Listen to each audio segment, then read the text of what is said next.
அரசர் ஒருவர் தான் இறந்த பின்பு தன்னை புதைக்கும் இடங்கூட பிரமாண்டமாய் இருக்க வேண்டும் என்று விரும்பினார்.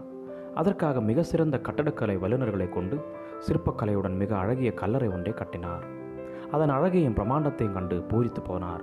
ஓரிரு வாரங்கள் உருண்டோடியது. இப்பொழுது அதை காணும் போதெல்லாம் தான் ஒரு நாள் மரித்து இந்த இடத்தில் தான் புதைக்கப்படுவோம் என்ற எண்ணம் ஏற்பட்டு எப்போதும் இறப்பை பற்றியே சிந்தித்து தூக்கத்தை இழந்தார். இதை கண்ட அமைச்சர், அரசரே, நாளை என்ன நிகழும் என எண்ணி கவலைப்படுவதை விட இன்று நாம் வாழும் வாழ்வை இனிமையாக கழிப்பதே புத்திசாலித்தனம். என்றைக்கோ ஒரு நாள் புதைக்கப்பட போவதை எண்ணி இன்றைக்கு அனுபவிக்க வேண்டிய மகிழ்ச்சியை புதைத்து விட்டீர்களே என்று கூறினார். நம்மில் அநேகரும் கூட நாளை தின கவலை எண்ணி இன்றைக்கு மகிழ்ச்சியாக இருக்க மறந்து விடுகிறோம். மனிதர்களாகிய நாம் இப்படிப்பட்ட சுபாவத்தோடு தான் வாழ்ந்து கொண்டிருக்கிறோம் என்பதை அறிந்திருக்கிற நம் அருள்நாதர் இயேசு கிறிஸ்து தமது மலை பிரசங்கத்திலே நாளைக்காக கவலைப்பட வேண்டாம் என்று 10 வசனங்கள் மூலம் தெளிவாய் கூறியுள்ளார். இதை எத்தனையோ முறை வாசித்திருக்கிறோம்.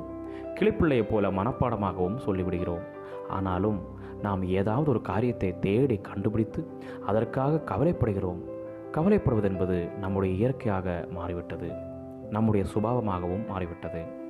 இன்னும் நான் சொந்த வீடு கட்டவில்லையே என்று கவலைப்பட்டு வாடகை வீட்டில் வசிக்கும்போது அன்றாடம் நிகழும் சிறு சிறு சந்தோஷ நிகழ்வுகளை அனுபவிப்பதில்லை.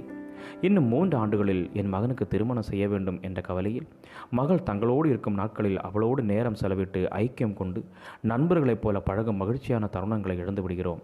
கவலைப்படுவதனால் எதையும் கூட்டவோ குறைக்கவோ முடியாது என்பதை நன்கறிவோம். பின் ஏன் வீண் கவலை? பிரியமானவர்களே, காக்கை குருவிகளுக்கு கூட வேலைக்கு உணவளிக்கும் கர்த்தர் அவருடைய பார்வையில் விலையேற பெற்றவர்களாகிய உங்களை கவனிக்காமல் விட்டு விடுவாரோ? இல்லவே இல்லை.